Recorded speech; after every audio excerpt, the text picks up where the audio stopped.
Oh, good evening and cheers. Last time I showed you how it all connected up, all the wires and all the techno bollocks. And that's great and that's interesting. I enjoy all that stuff, otherwise I wouldn't bother, would I? But most importantly is the idea that I'm going to make music. Yes, music. Yeah, using all of these boxes with flashing lights and wires. So I thought in this episode I'd show you how I do that.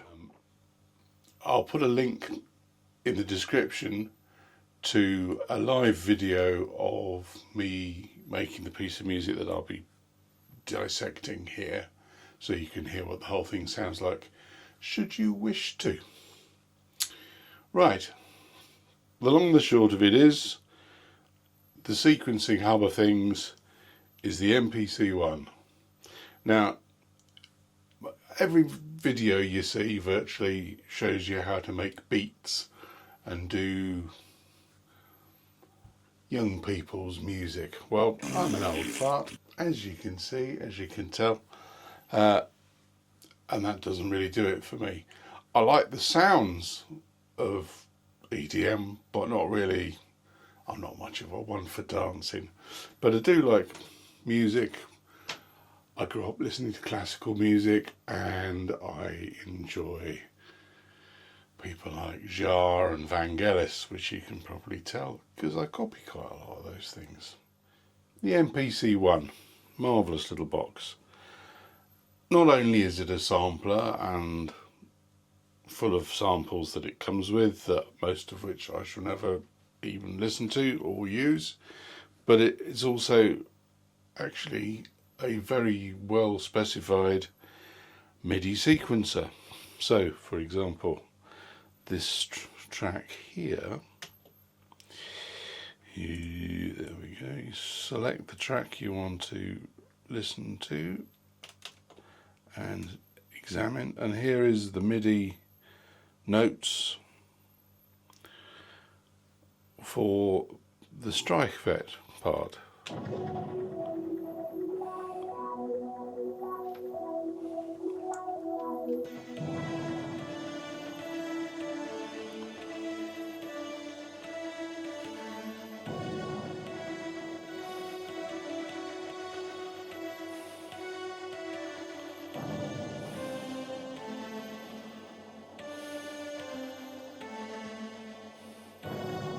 And there we go, coming around again.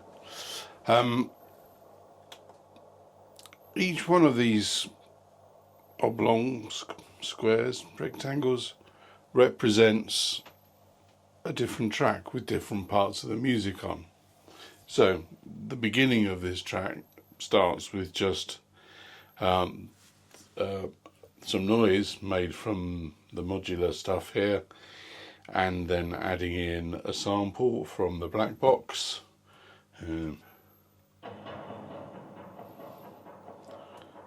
all of which is put through a delay fundamentally. The black box also has a sequencer in it, which I'm using for just this.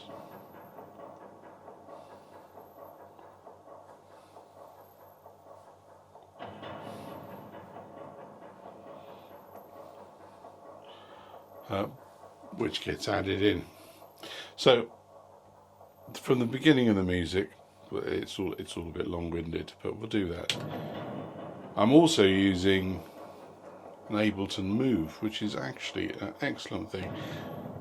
And once they get the MIDI sequencing sorted out so that it will play along nicely with everything else, it'll be brilliant. But as it is, I'm just using a bit of random ASMR from one of the synth presets. The synthesizer in this machine is excellent. And then unmute the first musical track, which is the XV 2020 sort of mournful stringy thing.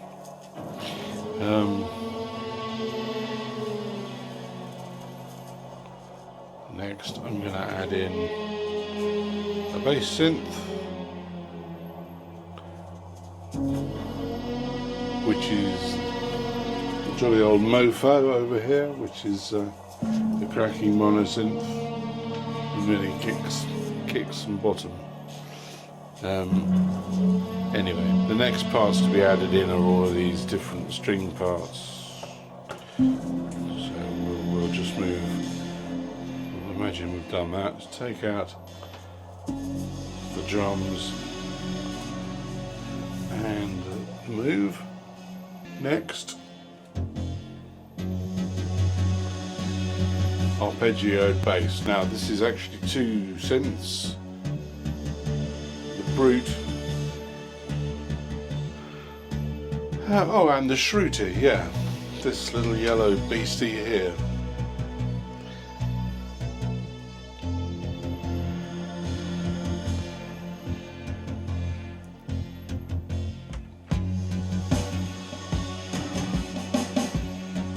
This part of the drums is coming from the TR6S,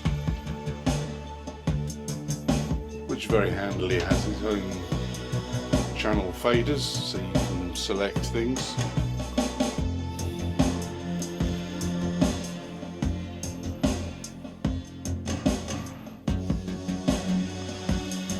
Then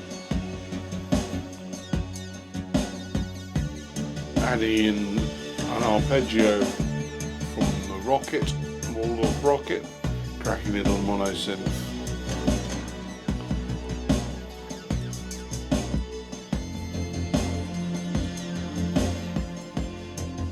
Where is it?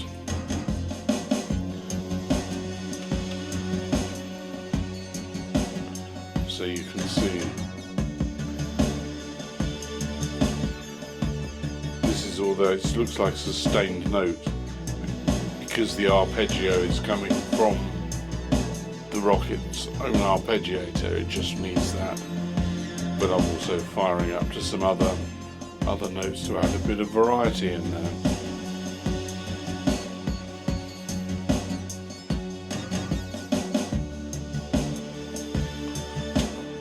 However, if I decided, for example, that I didn't want this particular note here, I can just erase it. Gone. But I do want it, so I'll put it back using the undo button.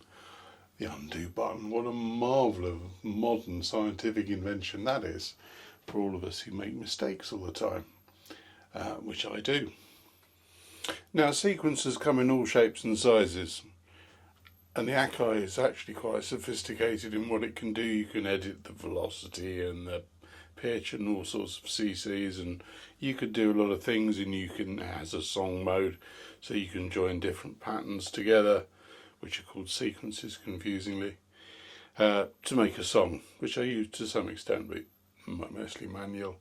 But my first modern sequencer was the circuit, the OG circuit, but this is the circuit rhythm, which is the sampler, which I tend to use for additional drums and bits and pieces. But I'll show you a bit how the sequencer on here works, because it's different. You don't, because it has no screen, it just has the coloured buttons. It works in a different way. So to turn on one of the 8 tracks, there's a sort of a kicky thing there, sort of hatty thing there, snarey thing there.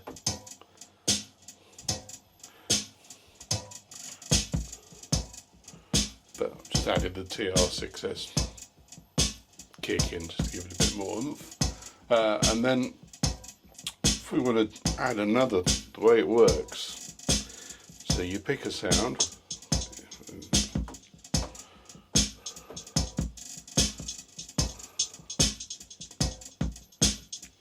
so now we have that.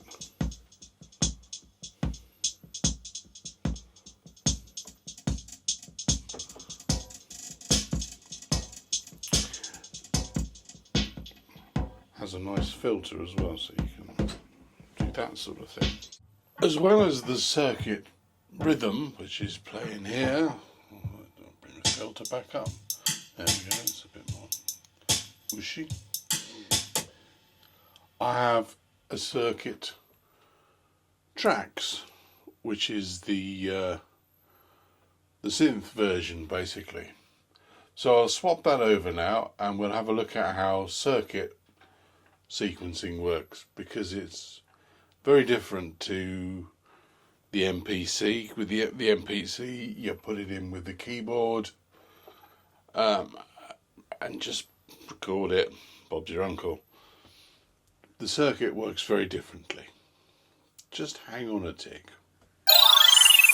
So, the circuit tracks, which is the upgrade really of the OG, which was a life changer for me. Well, musically anyway.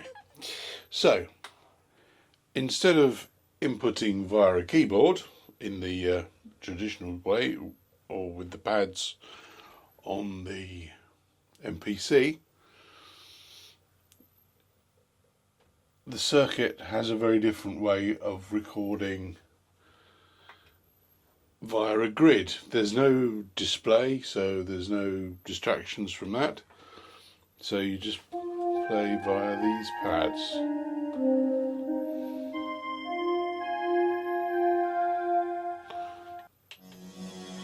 So this is a couple of tracks playing back from the MPC.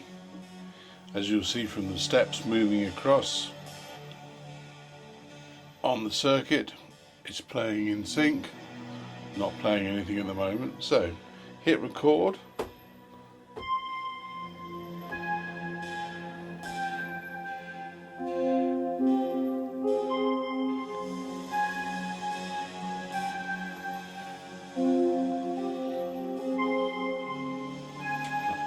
World's greatest piece of music, but you get the picture.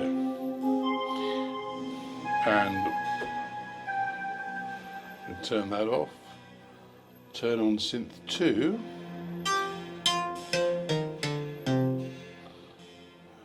Pick a different preset.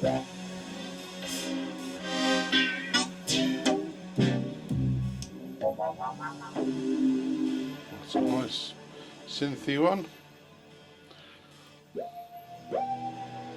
Add some effects, bit of reverb, bit of delay.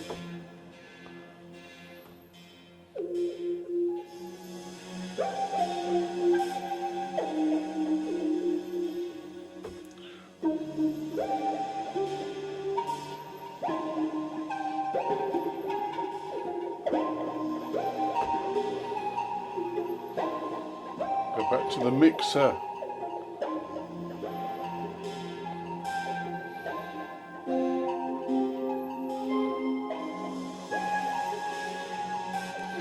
And again, it has percussion parts.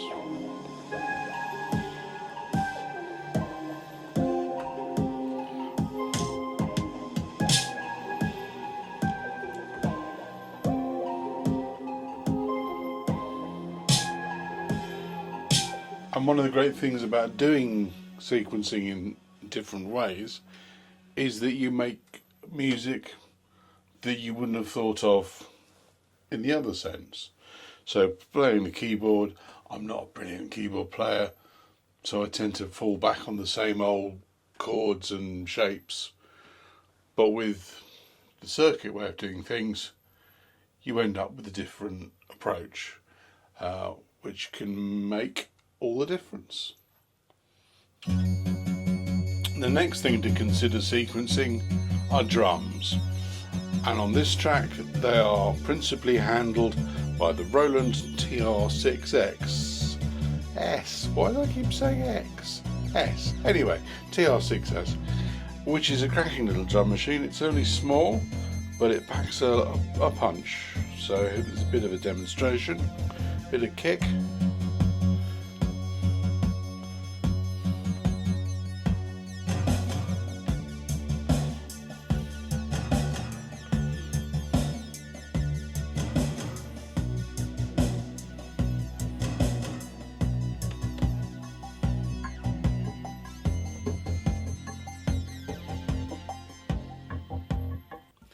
This again works in another way.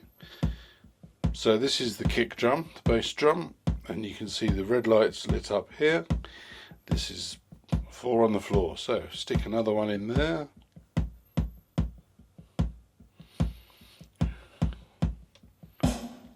There's the snares. We could put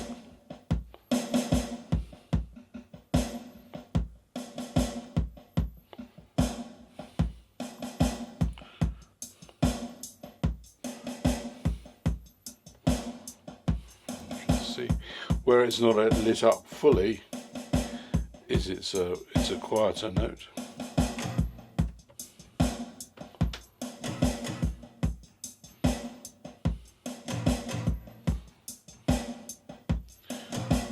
And again, this leads to a different way of listening to the music and a different way of inputting the notes.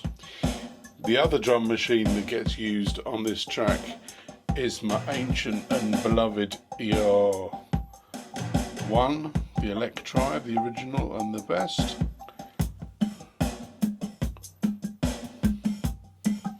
Which has a very distinctive sound of its own.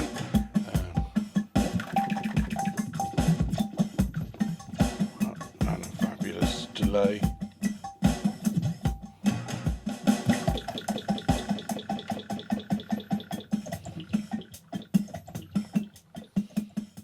Anyway, hopefully that gives you some idea of how things go on in my little cupboard, and might give you a bit of inspiration to do your own thing.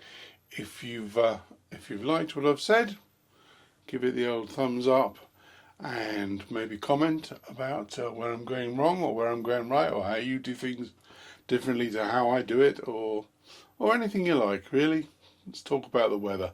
I don't mind. Anyway, see you next time. Live long and prosper. Bye.